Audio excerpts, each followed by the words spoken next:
마을 야담에 오신 걸 환영합니다. 들려주신 관심과 사랑에 감사드립니다. 구독과 좋아요 눌러주시고 마음을 나누어 주신다면 더 많은 따뜻한 이야기를 전해드리겠습니다. 비가 내리던 새벽이었습니다. 아직 닭도 울기 전 장터 한 구석 작은 떡집에서는 불빛이 새어나오고 있었지요. 그곳에서 박분이는 혼자 떡을 찌고 있었습니다. 60을 넘긴 나이에도 허리는 꼿꼿했고 손놀림은 여전히 빨랐지요. 시루에서 올라오는 김이 방 안을 가득 채웠고 박분이는 젖은 헝겊으로 이마에 땀을 훔쳤습니다. 오늘도 장이 서겠구먼. 박분이는 혼잣말을 중얼거리며 시루를 내렸습니다. 떡을 찌는 일은 새벽부터 시작해야 했습니다. 해가 뜨면 장터에 사람들이 모여들 테고 그때는 이미 떡이 다 익어 있어야 했으니까요. 박분이는 홀로 살았습니다. 젊은 시절 남편을 여의고 자식도 없이 평생을 장터 떡장사로 살아왔지요. 외롭지 않느냐고 묻는 이들도 있었지만 박분이는 그저 웃으며 고개를 저을 뿐이었습니다. 빗소리가 점점 거세졌습니다. 박분이는 문틈으로 새어들어오는 빗물을 보며 한숨을 쉬었지요. 비가 오면 장이 서도 손님이 뜸했습니다. 그래도 떡은 찌어야 했습니다. 혹시라도 찾아올 손님을 위해서 말이지요. 박분이는 다시 시루를 올리고 불을 지폈습니다. 불길이 활활 타오르자 방 안이 더욱 따뜻해졌습니다. 그때였습니다. 빗소리 사이로 희미한 소리가 들려왔지요. 처음에는 바람 소리인가 싶었습니다. 하지만 귀를 기울이자 분명 아기 우는 소리였습니다. 박분이는 떡방아 소리를 멈추고 문 쪽으로 고개를 돌렸습니다. 소리는 점점 가까워지는 듯 했지요. 먼 소리가 들리는 것 같은데. 박분이는 조심스럽게 문을 열었습니다.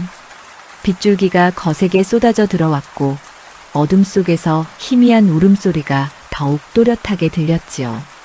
박분이는 등불을 들고 밖으로 나섰습니다. 비에 젖은 땅은 질퍽했고 차가운 바람이 옷깃을 파고들었습니다. 박분이는 울음소리를 따라 천천히 걸었습니다.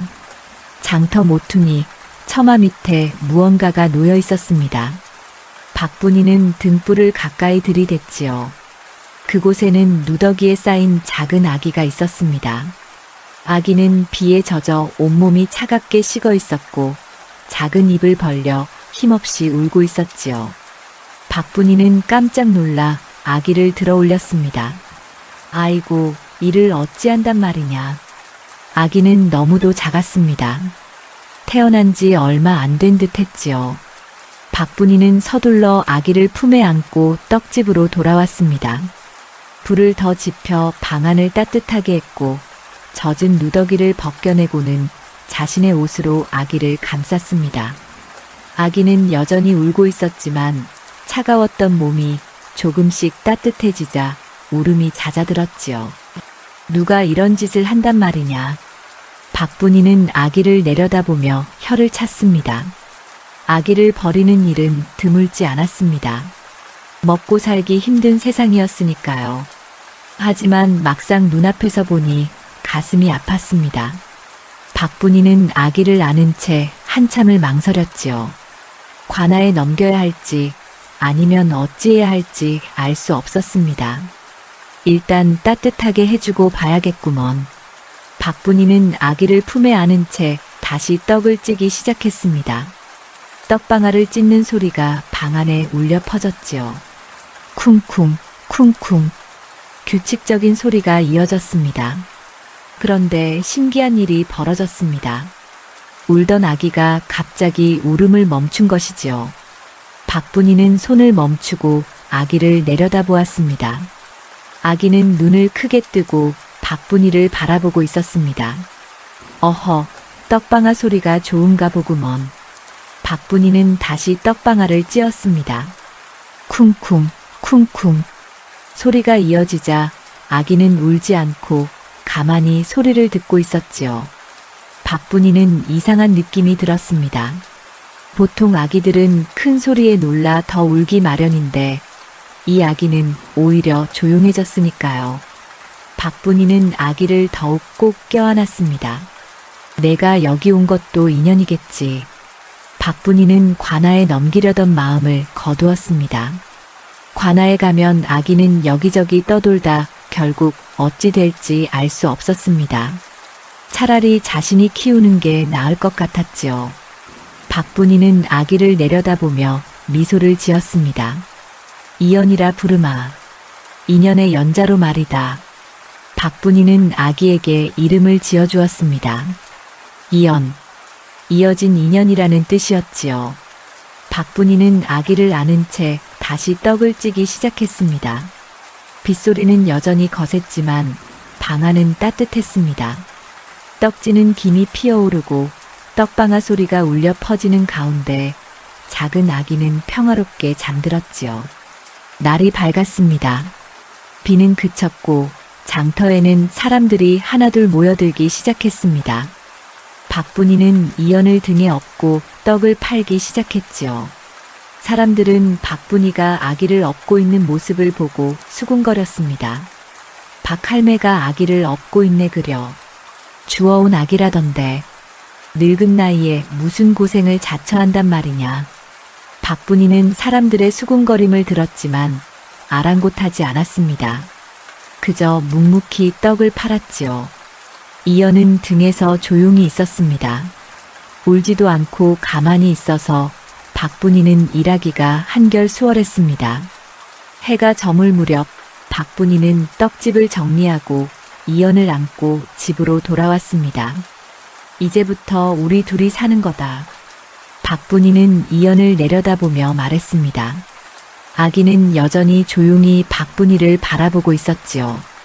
박분이는 아기의 작은 손을 잡았습니다. 따뜻했습니다. 박분이는 그날 밤 오랜만에 마음이 따뜻해지는 걸 느꼈습니다. 혼자가 아니라는 생각이 들었지요. 이연이라는 작은 인연이 박분이의 삶에 들어온 것이었습니다. 세월이 흘러 이연은 5살이 되었습니다. 박분이는 여전히 장터에서 떡을 팔았고 이연은 할매 옆에 조용히 앉아있곤 했지요. 다른 아이들처럼 뛰어다니지도 떠들지도 않았습니다. 그저 가만히 앉아 장터를 바라보기만 했지요. 사람들은 이연을 보며 고개를 저었습니다. 박할매가 주워온 아기가 벌써 5살이 됐는디 말도 제대로 못한다지 뭐. 바보인가 보구먼. 불쌍하게도 저런 아이를 주워다 키우는 박할매도 참. 장터 사람들은 이연을 바보 아기라 불렀습니다. 이연은 또래 아이들처럼 제잘거리지 않았습니다. 누가 말을 걸어도 고개만 끄덕이거나 짧게 대답할 뿐이었지요. 박분이는 그런 말을 들어도 아무 내색 없이 떡을 팔았습니다. 이연을 업고 장터를 오갈 때면 사람들의 시선이 따가웠지만 박분이는 신경 쓰지 않았습니다. 어느 날 아침이었습니다. 박분이는 떡을 팔고 있었고 이연은 옆에 앉아 장터를 바라보고 있었지요. 한 손님이 다가와 떡을 달라고 했습니다. 할매, 인절미 한 접시 주시오. 박분이는 떡을 접시에 담았습니다. 그런데 손님이 인상을 찌푸리며 말했지요. 이게 한 접시 값어치가 되오. 좀 더 얹어주시오. 박분이는 떡을 하나 더 얹었습니다. 손님은 돈을 내고 떡을 들고 갔지요. 그런데 이연이 갑자기 입을 열었습니다. 할매, 떡 하나가 모자랍니다. 박분이는 깜짝 놀라 이연을 바라보았습니다. 이연은 여전히 조용히 앉아 있었지요. 박분이는 떡을 다시 세어보았습니다. 정말로 떡 하나가 모자랐습니다. 아까 손님이 가져간 접시에 떡이 하나 더 들어간 것이었지요. 박분이는 이연의 머리를 쓰다듬었습니다. 그래, 내 말이 맞구나. 박분이는 신기했습니다. 이연은 떡을 세어보지도 않았는데 정확히 알아차렸으니까요. 하지만 박분이는 아무 말도 하지 않았습니다. 그저 조용히 떡을 다시 세어 놓았지요. 며칠 후였습니다. 박분이는 장터에서 쌀을 사러 갔습니다. 쌀 장수가 쌀자루를 늘어놓고 있었지요. 박분이는 쌀 한 자루를 달라고 했습니다. 쌀 장수는 자루를 들어 올리며 말했습니다. 할매, 이게 딱 20자루 있소. 하나 가져가면 19자루 남는 거요. 박분이는 고개를 끄덕이고 돈을 내려 했습니다. 그런데 이연이 다시 입을 열었지요. 할매, 저기 21자루입니다. 쌀 장수가 눈을 부릅떴습니다. 뭐라고? 이 바보 아기가 무슨 소리를 하는 게야? 박분이는 쌀자루를 다시 세어보았습니다. 쌀 장수도 어쩔 수 없이 자루를 하나씩 세기 시작했지요. 하나, 둘, 셋.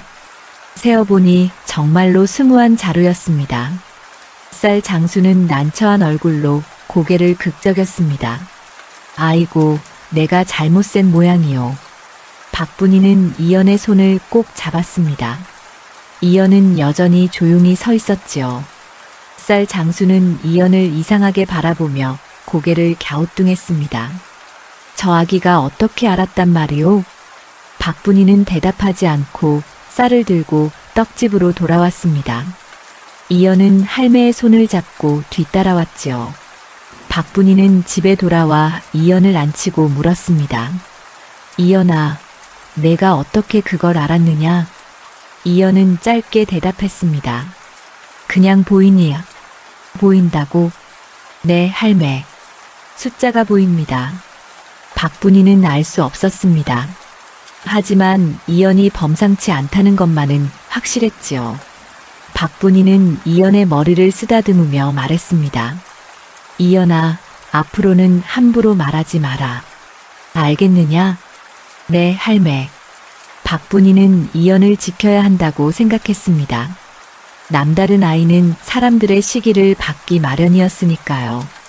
박분이는 이연에게 조용히 지내라고 가르쳤습니다. 이연은 고개를 끄덕이고는 다시 조용히 앉아 있었지요. 시간이 흐르면서 이연의 남다른 점은 더욱 드러났습니다. 장터에서 장사하는 사람들의 거래를 보기만 해도 돈이 얼마인지 알았지요. 누가 거스름 돈을 잘못 받아도 이연은 정확히 알아차렸습니다. 하지만 이연은 박분이의 말대로 함부로 말하지 않았습니다. 그저 가만히 앉아서 지켜볼 뿐이었지요. 어느 날 저녁이었습니다. 박분이는 하루 장사를 마치고 돈을 세고 있었습니다. 이연은 옆에서 조용히 지켜보고 있었지요. 박분이는 돈을 세다가 고개를 갸우뚱했습니다. 이상하구먼. 분명 오늘 떡을 더 많이 팔았는데. 이연이 말했습니다. 할매, 낮에 푸른 저고리 입은 아주머니가 돈을 덜 주었습니다. 박분이는 깜짝 놀랐습니다. 내가 그걸 얻지 않으냐? 그 아주머니가 떡을 사면서 돈을 3냥 주었는디 4냥을 주어야 했습니다. 박분이는 돈을 다시 세어보았습니다. 정말로 한 냥이 모자랐지요. 박분이는 허허 웃었습니다. 이연아, 내가 보고 있었구나. 네, 할매. 저는 다 보고 있습니다. 박분이는 이연을 꼭 안았습니다. 이 아이는 분명 범상치 않았습니다. 말은 적었지만 모든 걸 보고 있었지요. 숫자를 세는 재주도 뛰어났습니다. 하지만 박분이는 이연을 드러내지 않았습니다. 사람들이 바보 아기라 부르는 게 오히려 다행이라 생각했지요.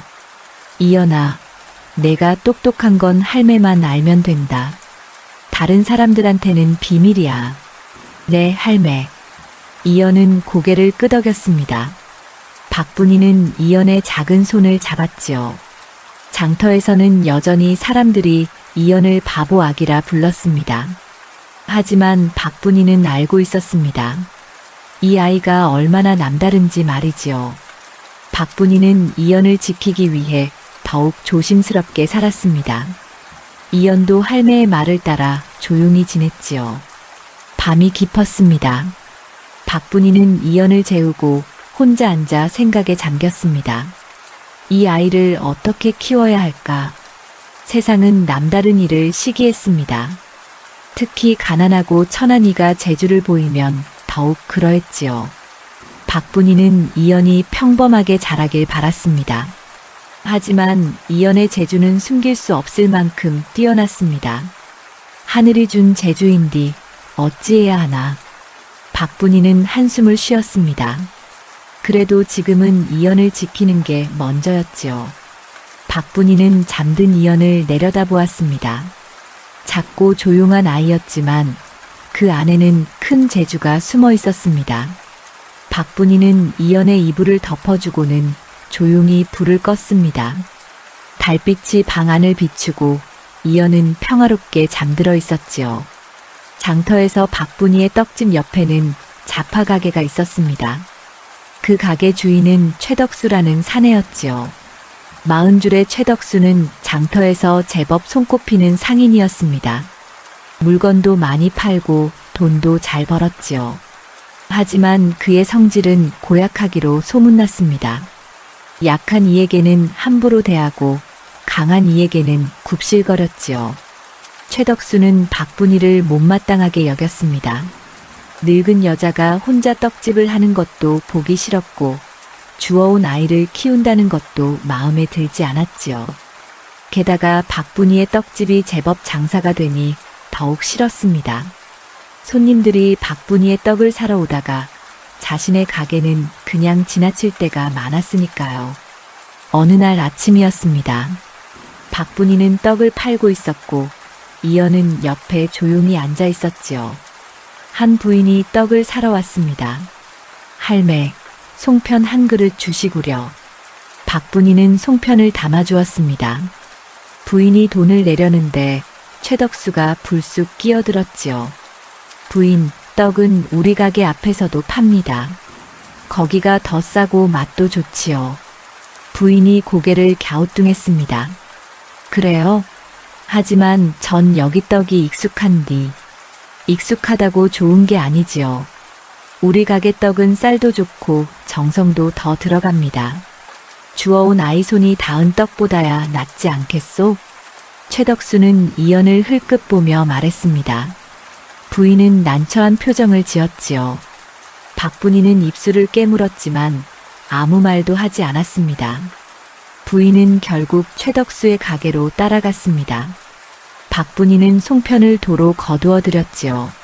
할매, 이연이 작은 목소리로 불렀습니다. 박분이는 이연의 머리를 쓰다듬으며 말했지요. 괜찮다, 이연아. 신경 쓰지 마라. 하지만 박분이의 얼굴에는 서운함이 역력했습니다. 이연은 가만히 고개를 숙였지요. 그날 이후로 최덕수는 더욱 노골적으로 박분이를 괴롭혔습니다.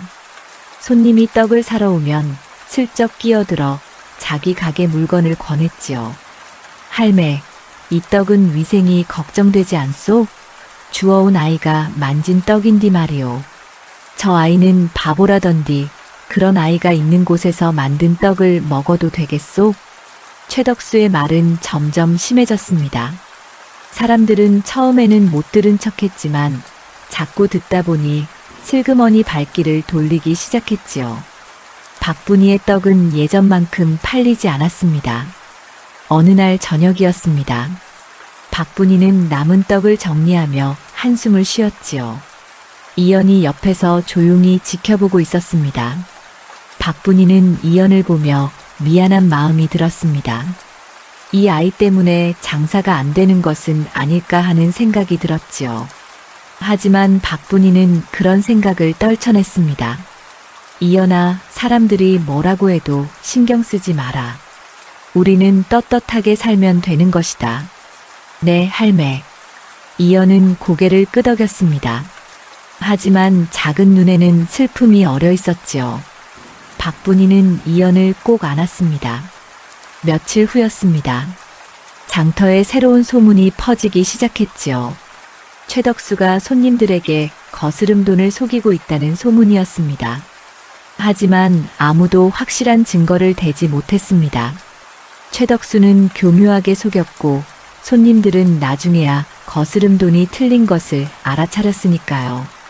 아까 최서방한테 거스름돈을 받았는디 집에 와서 세어보니 한 푼이 모자라더라고. 나도 그런 적이 있어. 그런디 확실히 모르겠더라니까. 사람들은 수군거렸지만 최덕수를 함부로 의심할 수도 없었습니다. 그는 장터에서 힘있는 상인이었으니까요. 오히려 자신들이 잘못 센 것은 아닌가 의심하는 이들이 많았지요. 어느 날 낮이었습니다. 한 노파가 최덕수의 가게에서 물건을 샀습니다.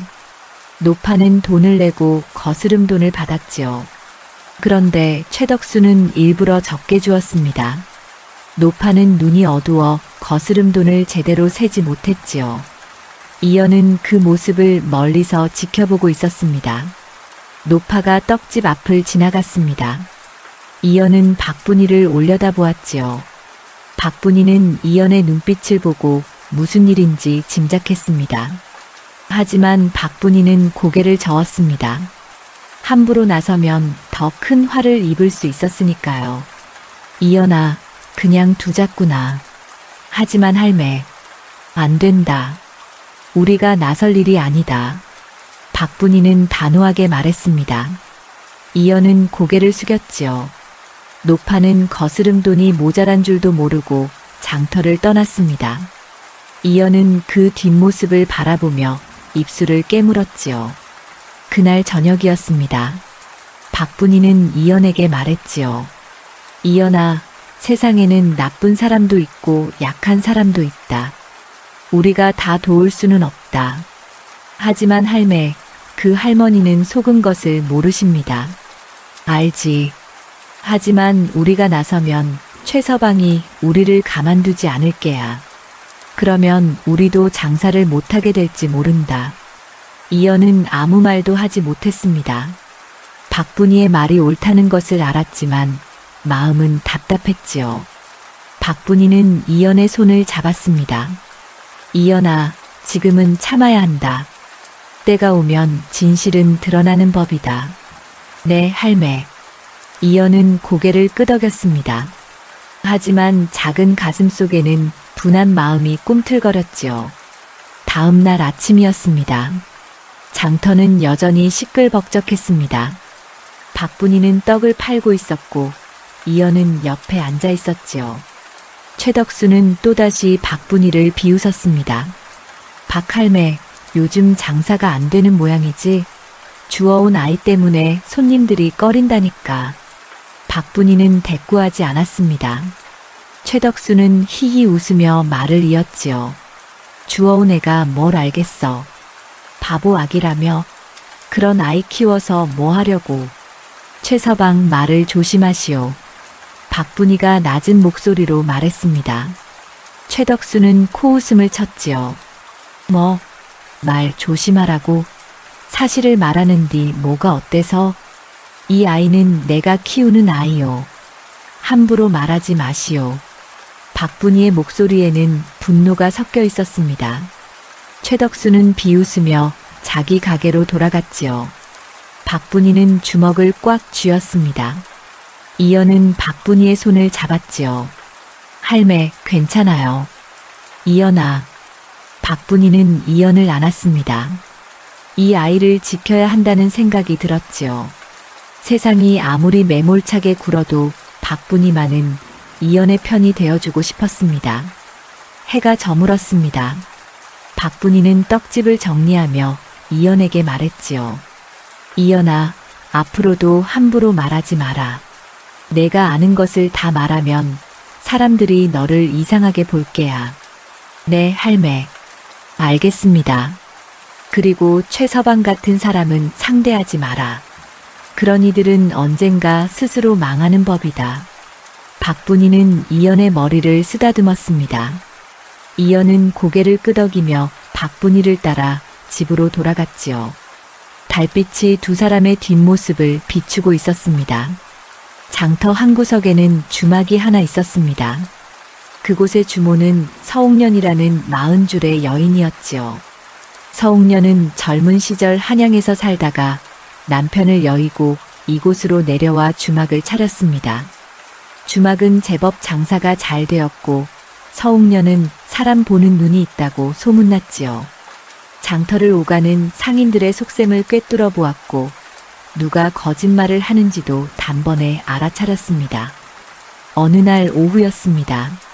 서옥녀는 주막 앞에서 손님을 맡고 있었지요. 장터는 오후가 되면 더욱 붐볐습니다. 사람들은 물건을 사고 팔며 돈을 주고받았고 그 소리가 장터에 가득했지요. 서옥녀는 문득 박분이의 떡집을 바라보았습니다. 박분이는 떡을 팔고 있었고 이연은 옆에 조용히 앉아 있었지요. 저 아이가 박할매가 주워온 아이로구먼. 서옥녀는 이연을 유심히 바라보았습니다. 이연은 다른 아이들처럼 떠들거나 뛰어다니지 않았지요. 그저 가만히 앉아 장터를 바라보고 있을 뿐이었습니다. 서옥녀는 이상한 느낌이 들었습니다. 저 아이의 눈빛이 범상치 않아 보였으니까요. 그때였습니다. 한 상인이 주막으로 들어왔습니다. 쌀 장수였지요. 그는 주막에서 술 한 잔을 마시고는 돈을 내려 했습니다. 서옥녀는 돈을 받고 거스름 돈을 주었지요. 쌀 장수는 거스름 돈을 받아들고 밖으로 나갔습니다. 얼마 지나지 않아 쌀 장수가 다시 들어왔습니다. 얼굴에는 당황한 기색이 역력했지요. 주모, 아까 거스름 돈이 틀린 것 같소. 서옥녀는 고개를 갸우뚱했습니다. 틀렸다니요? 제가 정확히 드렸는디요. 아니요. 분명 한 푼이 모자라오. 서옥녀는 다시 계산해 보았습니다. 하지만 틀린 것이 없었지요. 쌀 장수는 계속 우겼고 서옥녀도 자신이 맞다고 했습니다. 두 사람은 한참 실랑이를 벌였지요. 내가 분명히 받은 돈을 세어봤는디 모자라다니까요. 그럴 리가 없습니다. 제가 똑똑히 세어서 드렸소. 그때 작은 목소리가 들려왔습니다. 한 푼이 많습니다. 두 사람은 고개를 돌렸습니다. 이연이 주막 앞에 서 있었지요. 이연은 조용히 말했습니다. 할매가 거스름 돈을 줄 때 한 푼을 더 주었습니다. 서옥녀는 깜짝 놀랐습니다. 내가 더 줬다고? 네. 쌀 장수 아저씨가 술값으로 10푼을 냈는디 할매가 거스름 돈으로 6푼을 주었습니다. 5푼을 주어야 했습니다. 서옥녀는 다시 계산해 보았습니다. 이연의 말이 맞았지요. 서옥녀는 한 푼을 더 준 것이었습니다. 쌀 장수는 어리둥절한 표정을 지었습니다. 그럼 내가 한 푼을 더 받았단 말이오? 그렇습니다. 쌀 장수는 난처한 얼굴로 한 푼을 돌려주었습니다. 서옥녀는 이연을 빤히 바라보았지요.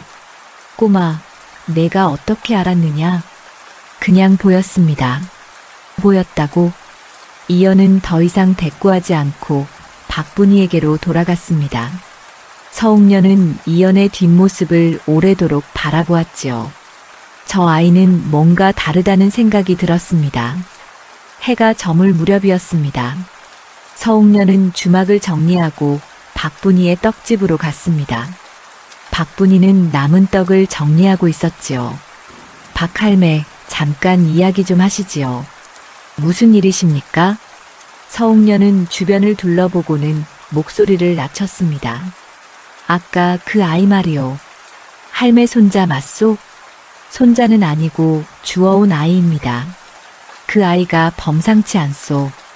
박분이는 가슴이 철렁했습니다. 서옥년이 무슨 말을 하려는지 짐작이 갔지요. 무슨 말씀이십니까? 아까 거스름돈 일 말이요. 그 아이가 한 번 보고도 정확히 알아차렸소. 그것도 주막 안에 들어오지도 않고 밖에서 보기만 했는디 말이요. 박분이는 아무 말도 하지 못했습니다. 서옥년은 말을 이었지요. 할매, 그 아이는 평범하지 않소. 숫자를 세는 재주가 보통이 아니오. 그저 우연이었을 겁니다. 우연이라고요? 아니요. 저는 사람 보는 눈이 있소. 그 아이는 분명 남다른 재주가 있소. 박분이는 한숨을 쉬었습니다. 서옥년은 박분이의 손을 잡았지요. 할매, 조심하시오. 남다른 아이는 사람들의 시기를 받기 마련이오. 특히 저 최덕수 같은 자들은 더욱 그러하오. 알고 있습니다. 그 아이를 드러내지 마시오. 세상은 그리 호락호락하지 않소. 서웅년은 진심 어린 목소리로 말했습니다. 박분이는 고개를 끄덕였지요. 고맙습니다. 명심하겠습니다. 서웅년은 박분이의 어깨를 두드리고는 주막으로 돌아갔습니다. 박분이는 이연을 바라보았지요. 이연은 여전히 조용히 앉아 있었습니다. 박분이는 이연에게 다가가 물었습니다. 이연아, 아까 왜 주막에 갔느냐? 할매가 거스름돈을 틀리게 줬길래요. 그걸 내가 어찌 알았느냐? 그냥 보였습니다. 할매가 돈을 세는 것을 보고 있었습니다. 박분이는 놀랐습니다. 이연은 주막 밖에서 서웅년이 돈을 세는 것을 보고 있었던 것이지요. 그것도 정확히 계산해서 말이었습니다. 이연아, 앞으로는 그런 말 함부로 하지 마라. 하지만 할매, 안 된다. 내가 그런 재주를 보이면 사람들이 이상하게 생각할 게야. 이연은 고개를 숙였습니다. 박분이는 이연의 머리를 쓰다듬으며 말했지요. 이연아, 할매가 너를 지키려는 거다. 알겠느냐? 네, 할매. 그날 밤 박분이는 잠을 이루지 못했습니다. 서웅년의 말이 자꾸 떠올랐지요. 이연은 분명 범상치 않았습니다. 하지만 그 재주를 드러내면 위험할 것이 분명했습니다. 박분이는 이연을 지켜야 한다고 다짐했습니다. 한편 이연은 잠들지 않고 창밖을 바라보고 있었습니다. 이연의 머릿속에는 오늘 하루 장터에서 오간 돈이 모두 기억되고 있었지요. 누가 얼마를 주고받았는지, 거스름 돈이 맞는지 틀리는지 모든 것이 선명하게 떠올랐습니다. 이연은 자신도 모르게 장터의 거래를 기억하고 있었습니다. 처음에는 의식하지 않았지만 점점 더 많은 것이 보이기 시작했지요. 누가 돈을 속이는지, 누가 거짓말을 하는지 모든 것이 숫자로 보였습니다. 왜 나는 이런 게 보이는 걸까요? 이연은 혼잣말을 했습니다. 하지만 답은 없었지요. 이연은 그저 조용히 창밖을 바라보았습니다. 달빛이 이연의 얼굴을 비추고 있었습니다. 다음 날 아침이었습니다. 박분이는 평소처럼 떡을 찌고 있었고 이연은 옆에 앉아 있었지요. 장터는 여전히 시끌벅적했습니다. 상인들은 물건을 팔고 손님들은 물건을 샀습니다. 돈이 오가고 거래가 이루어졌지요. 이연은 그 모든 것을 지켜보고 있었습니다. 누가 얼마를 주고 누가 얼마를 받는지 모든 것이 이연의 눈에 들어왔습니다. 이연은 입으로 말하지 않았지만 머릿속에는 모든 것이 기억되고 있었지요. 서웅년은 주막에서 이연을 바라보았습니다. 저 아이는 무언가를 보고 있다는 것을 느꼈지요. 하지만 무엇을 보는지는 알 수 없었습니다. 서웅년은 박분이에게 조심하라고 한 자신의 말이 옳았다고 생각했습니다. 해가 저물었습니다. 박분이는 떡집을 정리하고 이연과 함께 집으로 돌아갔지요. 이연은 조용히 박분이를 따라갔습니다. 하지만 이연의 머릿속에는 오늘 하루 장터에서 오간 모든 거래가 새겨지고 있었습니다. 이연은 그것을 아무에게도 말하지 않았지만 모든 것을 기억하고 있었지요. 장터를 관리하는 관아 서리가 있었습니다. 이름은 문상길이었지요. 45살의 문상길은 관아에서 장터의 세금을 거두고 질서를 지키는 일을 맡고 있었습니다. 하지만 그는 그 자리를 이용해 돈을 빼돌리고 있었지요. 장터 상인들에게서 세금을 더 거두고는 일부만 관아에 바쳤습니다. 나머지는 자신의 주머니로 들어갔지요. 문상길은 혼자 일을 꾸미지 않았습니다. 최덕수와 손을 잡고 있었지요. 최덕수는 장터에서 가장 큰 가게를 가진 상인이었습니다. 그는 문상길에게 뇌물을 주고 세금을 덜 냈습니다. 대신 다른 상인들을 괴롭혀 장사를 방해하지 못하게 막아주었지요. 어느 날 오후였습니다. 문상길이 장터에 나타났습니다. 그는 상인들을 불러 모았지요. 이번 달 세금을 거두겠다. 모두 준비했겠지? 상인들은 저마다 돈을 꺼냈습니다. 문상길은 돈을 받으며 장부에 적었지요. 하지만 그가 적는 숫자는 실제로 받은 돈보다 적었습니다. 차액은 그의 주머니로 들어갔지요. 박할매, 할매는 얼마 내야 하나? 예, 날이 20냥입니다. 박분이는 돈을 내놓았습니다. 문상길은 돈을 받고는 장부에 15냥이라고 적었지요. 5냥을 빼돌린 것이었습니다. 박분이는 장부를 볼 수 없었기에 알지 못했습니다.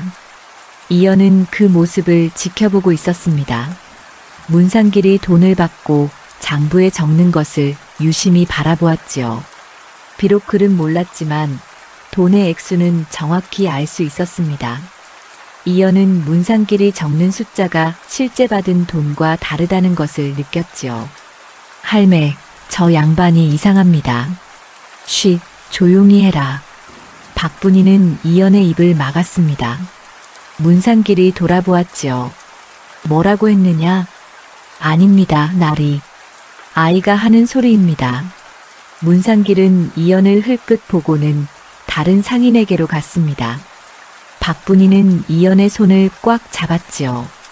이연아, 함부로 말하지 마라. 저 양반은 관아 사람이다. 하지만 할매, 저 양반이 거짓말을 하고 있습니다. 알아.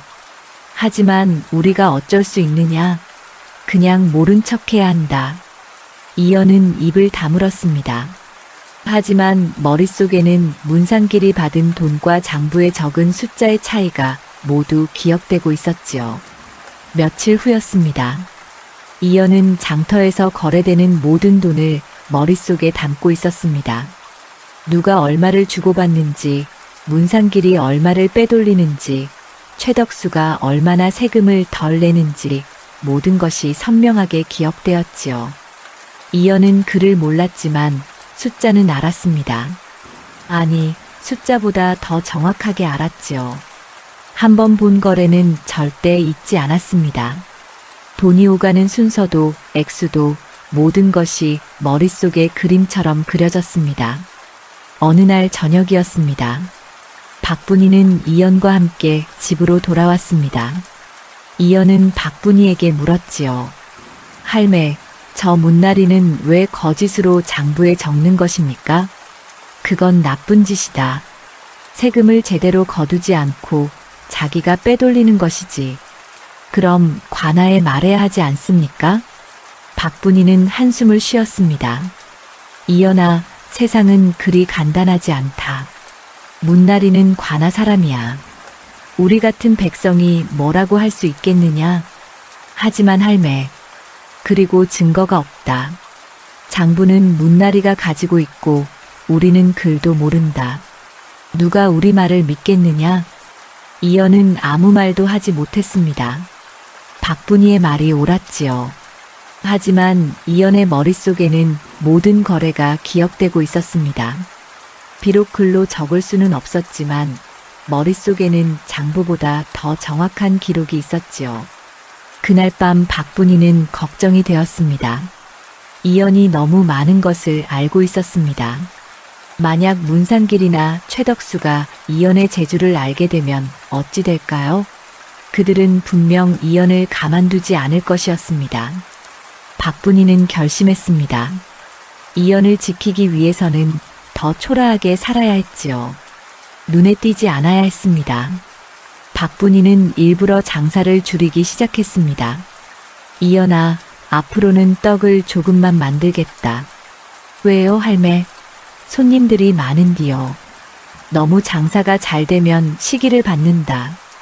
우리는 그저 먹고 살 만큼만 벌면 된다. 박분이는 떡을 만드는 양을 줄였습니다. 예전보다 훨씬 적게 만들었지요. 손님들이 더 달라고 해도 없다고 했습니다. 사람들은 고개를 갸우뚱했지만 박분이는 아랑곳하지 않았습니다. 박할매, 요즘 장사를 안 하시는 것 같은디요? 늙어서 힘이 붙이네요. 조금만 만들어도 되더라고요. 박분이는 일부러 늙고 힘없는 척했습니다. 옷도 더 낡은 것을 입었고 떡집도 허름하게 내버려 두었지요. 사람들은 박분이가 가난해졌다고 생각했습니다. 최덕수는 박분이를 비웃었습니다. 박할매, 이제 장사가 안 되는 모양이지? 그럴 줄 알았어. 박분이는 대꾸하지 않았습니다. 최덕수가 자신을 무시하는 것이 오히려 다행이었지요. 눈에 띄지 않는 것이 이연을 지키는 길이었습니다. 이연은 박분이의 마음을 알았습니다. 할매가 자신을 지키기 위해 가난한 척하는 것을 알았지요. 이연은 박분이에게 말했습니다. 할매, 미안합니다. 제 때문에 할매가 고생하십니다. 무슨 소리냐? 내가 있어서 할매는 행복하다. 박분이는 이연을 꼭 안았습니다. 이연은 박분이의 품에서 눈물을 흘렸지요. 한편 문상길과 최덕수는 여전히 돈을 빼돌리고 있었습니다. 그들은 장터를 제 주머니처럼 생각했지요. 상인들은 불만이 있었지만 감히 말하지 못했습니다.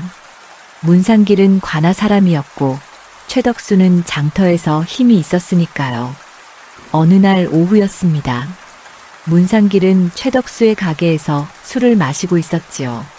최서방, 이번 달도 재미가 쏠쏠했네. 그러게 말이오, 나리. 장터 사람들은 아무것도 모르니 편하지 않소? 그렇지. 글도 모르는 놈들이 뭘 알겠나? 두 사람은 웃으며 술잔을 부딪혔습니다. 그들은 자신들의 비밀이 안전하다고 생각했지요. 하지만 그들은 몰랐습니다. 한 아이가 모든 것을 기억하고 있다는 것을 말이지요. 이연은 장터 한 구석에서 그 모습을 지켜보고 있었습니다.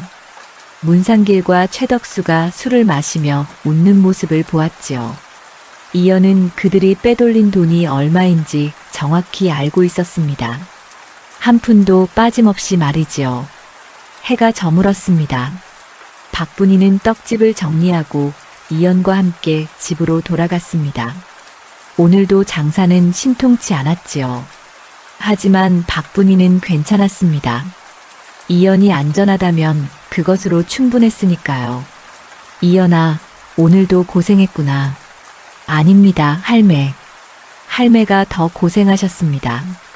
두 사람은 손을 잡고 집으로 걸어갔습니다. 달빛이 그들의 그림자를 길게 늘어뜨렸지요. 가난해 보이는 두 사람의 뒷모습이었지만 그 안에는 누구도 모르는 비밀이 숨어 있었습니다. 이연의 머릿속에 새겨진 장터의 모든 거래가 말이지요. 어느 날 아침이었습니다. 문상길이 떡집으로 다가왔지요. 얼굴에는 불쾌한 기색이 역력했습니다. 최덕수도 함께였지요. 박할매, 잠깐 나와보시오. 박분이는 떡을 찌다가 밖으로 나왔습니다. 문상길은 떡집을 둘러보며 말했지요. 할매 떡집이 장터 규칙을 어겼다는 신고가 들어왔소. 무슨 말씀이십니까? 저는 규칙을 어긴 적이 없습니다. 세금을 제대로 내지 않았다고 하던디요. 박분이는 깜짝 놀랐습니다. 아닙니다, 나리. 저는 매달 정확히 세금을 냈습니다. 장부에는 그렇게 안 나와 있소. 내일 관하로 오시오. 조사를 받아야겠소. 문상길은 차갑게 말하고는 돌아섰습니다. 최덕수는 비웃으며 말했지요. 박할매, 이제 끝이구만. 세금을 안 내면 어찌 되는지 알지? 박분이는 얼굴이 창백해졌습니다. 이연은 박분이의 손을 꼭 잡았지요. 할매, 괜찮습니다. 이연아, 어찌 괜찮겠느냐? 박분이는 걱정이 태산 같았습니다. 관아에 끌려가면 벌을 받을 것이고 떡집도 빼앗길 것이었지요. 그날 밤 박분이는 잠을 이루지 못했습니다. 다음 날 아침 박분이는 이연과 함께 관아로 갔습니다. 관아 뜰에는 사또가 앉아 있었고 문상길은 옆에서 장부를 들고 있었지요. 장터 상인들도 모여 있었습니다. 박분이, 앞으로 나오너라. 박분이는 무릎을 꿇었습니다. 이연은 박분이 옆에 섰지요. 내가 세금을 제대로 내지 않았다는 신고가 있다. 무슨 할 말이 있느냐? 억울하옵니다. 사또나리. 소인은 매달 정확히 세금을 냈사옵니다. 문상길이 장부를 펼치며 말했습니다. 사또나리, 장부를 보시면 아시겠지만 이자는 세금을 반밖에 내지 않았습니다. 그럴 리가 없습니다. 저는 분명 다 냈습니다. 장부에 없으면 낸 것이 아니오. 증거를 대시오. 박분이는 아무 말도 하지 못했습니다. 영수증 같은 것은 받지 않았으니까요. 사또가 말했습니다. 장부에 없다면 내가 세금을 안 낸 것이다. 벌금을 물어야 하겠다. 사또나리, 정말 억울하옵니다. 그때였습니다. 이연이 앞으로 나섰지요. 사또나리, 제가 할 말이 있습니다. 사람들이 웅성거렸습니다. 사또가 이연을 내려다보며 물었지요. 내가 무슨 할 말이 있느냐? 저는 장터에서 오간 돈을 모두 기억하고 있습니다.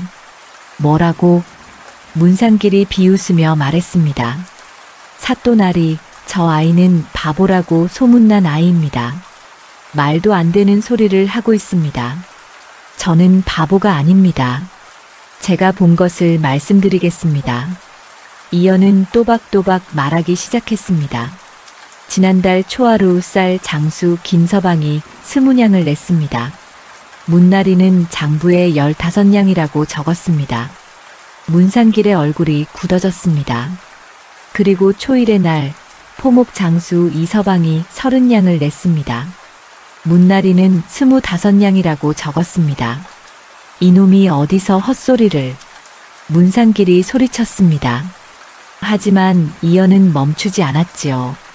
열흘날 생선 장수 박서방이 15냥을 냈습니다. 문나리는 10냥이라고 적었습니다. 이연은 계속해서 말했습니다. 날짜와 상인의 이름, 실제로 낸 돈과 장부에 적힌 돈을 하나도 틀리지 않고 말했지요. 사또는 놀란 표정으로 이연을 바라보았습니다. 이 아이가 정말 다 기억하고 있단 말이냐? 네, 사또나리. 제 할매는 매달 20냥을 냈습니다. 하지만 문나리는 장부에 15냥이라고 적었습니다. 사또가 문상길을 바라보았습니다. 문설이, 이게 사실이냐? 아, 아닙니다. 저 아이가 거짓말을 하고 있습니다.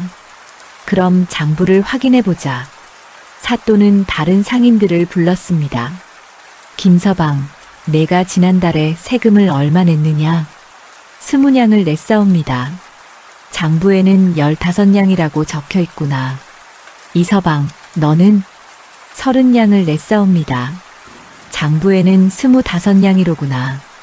한 사람 한 사람 확인할수록 이연의 말이 맞았습니다. 실제로 낸 돈과 장부에 적힌 돈이 달랐지요. 문상길은 식은땀을 흘리기 시작했습니다. 사또나리, 이건 제가 실수로 잘못 적은 것입니다. 실수? 이렇게 많은 사람의 세금을 잘못 적었단 말이냐? 사또의 목소리가 차갑게 식었습니다. 이연은 계속 말했지요. 그리고 최서방은 세금을 반밖에 내지 않았습니다. 문나리가 봐주었습니다. 최덕수가 벌떡 일어났습니다. 이놈이 어디서 함부로. 최서방, 앉아라. 사또가 명령했습니다. 최덕수는 어쩔 수 없이 앉았지요. 이 아이 말이 사실이냐? 아, 아닙니다. 그럼 장부를 다시 확인해 보겠다. 최서방이 낸 세금을 다른 상인들과 비교해보면 알 수 있을 것이다. 사또는 장부를 꼼꼼히 살펴보았습니다. 최덕수가 낸 세금은 다른 상인들의 절반에도 미치지 않았지요. 최덕수의 가게가 장터에서 가장 크다는 것을 모두가 알고 있었습니다. 최서방, 내 가게가 장터에서 제일 큰디 세금은 제일 적구나. 그건. 최덕수는 대답하지 못했습니다.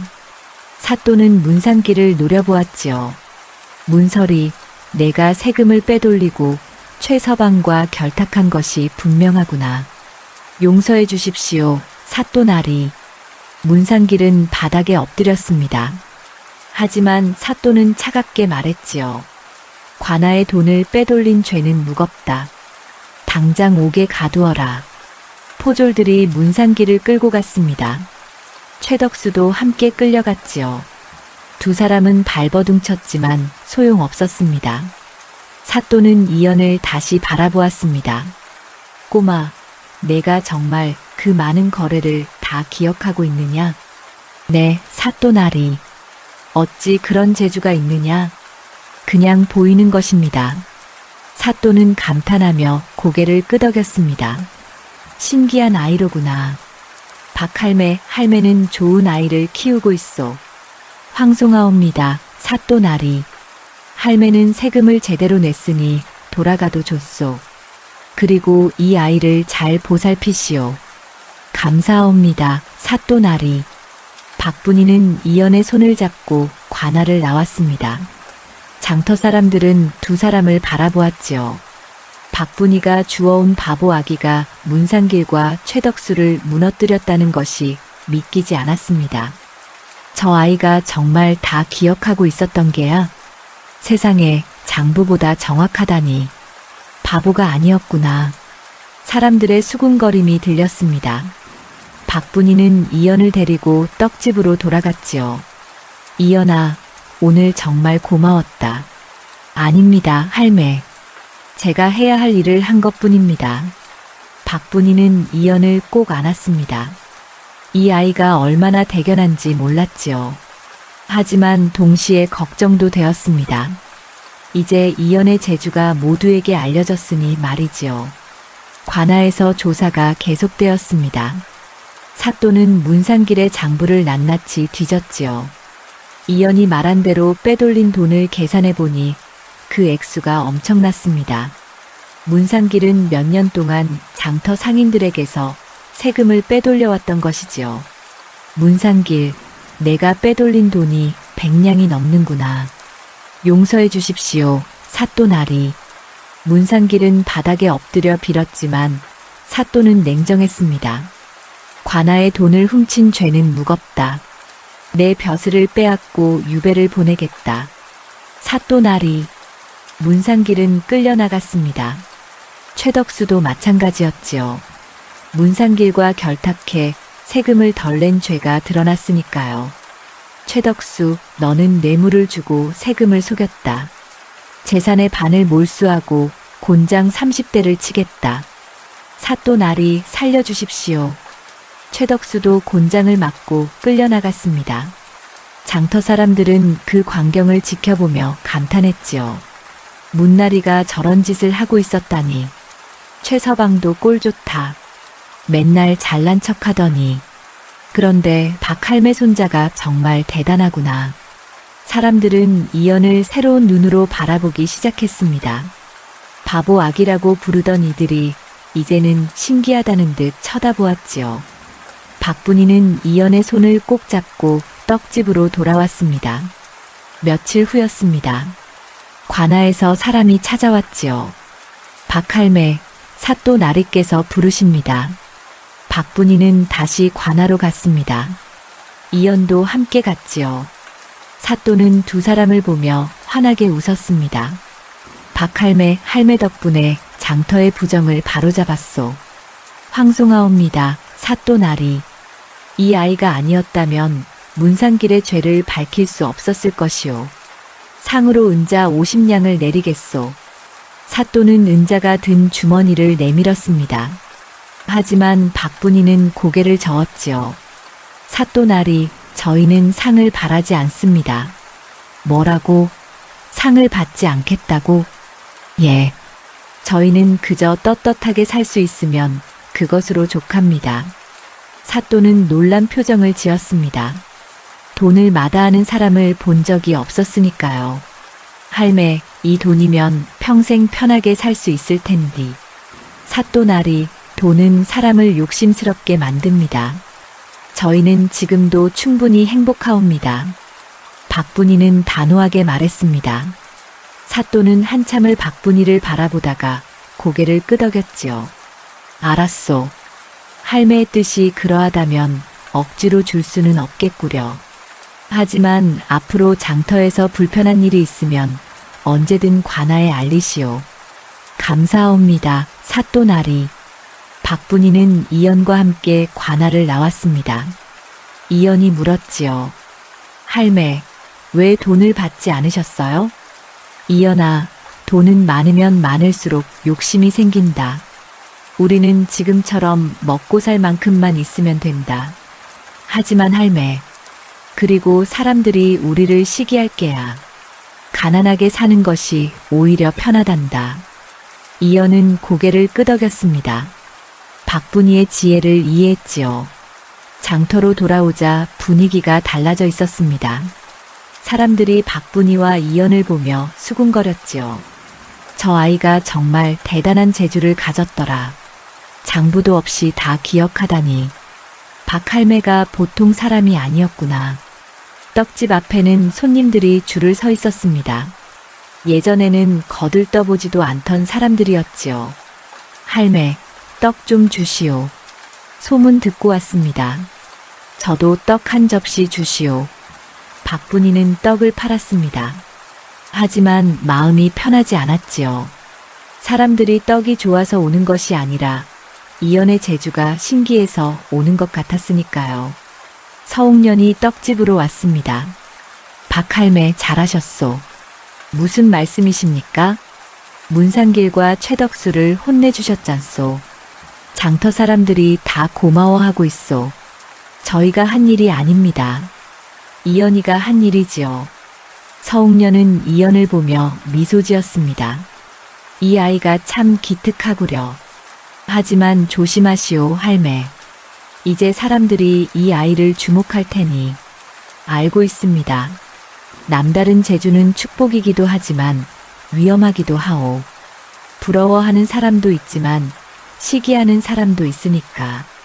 박분이는 고개를 끄덕였습니다. 서옥년의 말이 옳았지요. 며칠이 지나자 장터는 다시 예전처럼 돌아갔습니다. 문상길이 빼돌린 세금은 상인들에게 돌려졌고 새로운 서리가 부임했지요. 새 서리는 정직한 사람이었습니다. 장부를 투명하게 관리했고 세금을 공정하게 거두었습니다. 최덕수의 가게는 다른 사람에게 넘어갔습니다. 재산의 반을 몰수당한 최덕수는 장터를 떠났지요. 사람들은 그가 떠나자 후련해했습니다. 이제 장터가 깨끗해졌구먼. 그러게 말이야. 문나리도 없고 최서방도 없으니 편하네. 박분이는 여전히 떡을 팔았습니다. 이연은 옆에 조용히 앉아 있었지요. 하지만 사람들의 시선이 예전과 달랐습니다. 호기심 어린 눈으로 이연을 쳐다보았지요. 저 아이가 정말 모든 걸 기억한다며? 한 번 본 거래는 절대 안 잊는다던디. 이연은 그런 시선이 불편했습니다. 예전에는 바보라고 무시당했는데 이제는 신기한 구경거리가 된 것 같았지요. 박분이도 그것을 알았습니다. 이연아, 사람들이 너를 쳐다봐도 신경 쓰지 마라. 네, 할매. 내 재주는 하늘이 준 것이다. 자랑할 것도 없고 부끄러워할 것도 없다. 이연은 고개를 끄덕였습니다. 박분이는 이연의 머리를 쓰다듬었지요.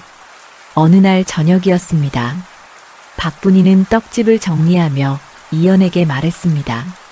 이연아, 이제 사람들이 내 재주를 알게 되었다. 네, 할매.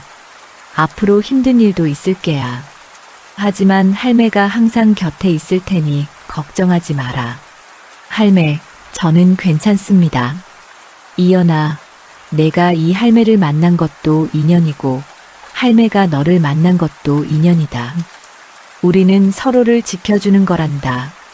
박분이는 이연을 꼭 안았습니다. 이연은 박분이의 품에서 따뜻함을 느꼈지요. 비록 친어미는 아니었지만 박분이는 이연에게 세상에서 가장 소중한 사람이었습니다. 달빛이 떡집을 비추고 있었습니다. 장터는 조용했고 두 사람은 서로를 의지하며 앉아 있었지요. 이연의 남다른 재주는 이제 모두에게 알려졌습니다. 하지만 박분이는 걱정하지 않았습니다.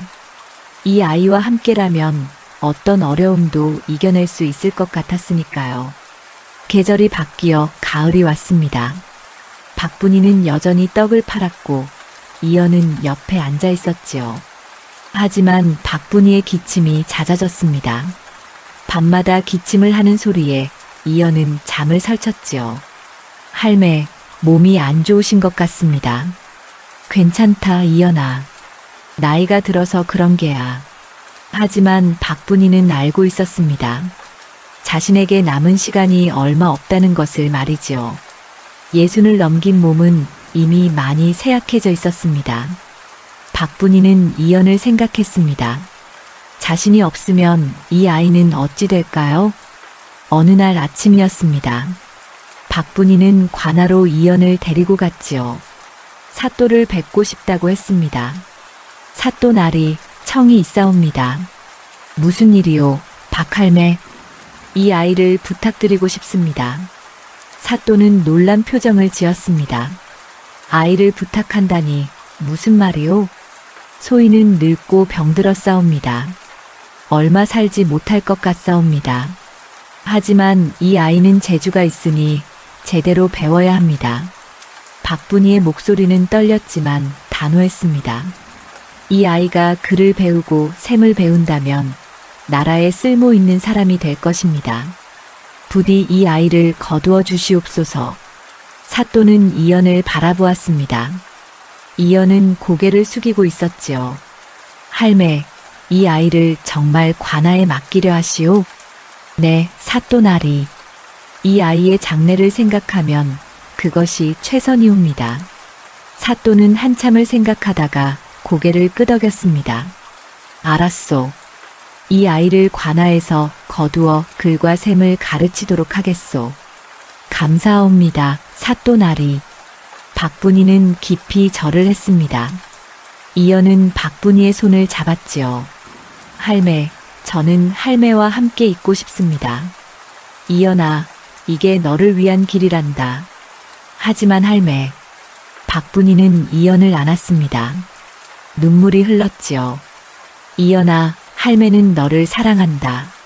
하지만 할매와 함께 있으면 내 재주를 펼칠 수 없어. 너는 더 큰 세상으로 나가야 한다. 이연은 울음을 참았습니다. 박분이가 자신을 위해 이런 결정을 했다는 것을 알았지요. 며칠 후였습니다. 박분이는 떡집을 정리하기 시작했습니다. 오랫동안 쓰던 떡살과 시루를 깨끗이 닦았지요. 이연은 옆에서 그 모습을 지켜보았습니다. 할매, 어디 가시는 겁니까? 이연아, 할매는 고향으로 돌아가려 한다. 그럼 저도 함께 가겠습니다. 안 된다. 너는 여기 남아서 공부해야 한다. 박분이는 이연의 손을 잡았습니다.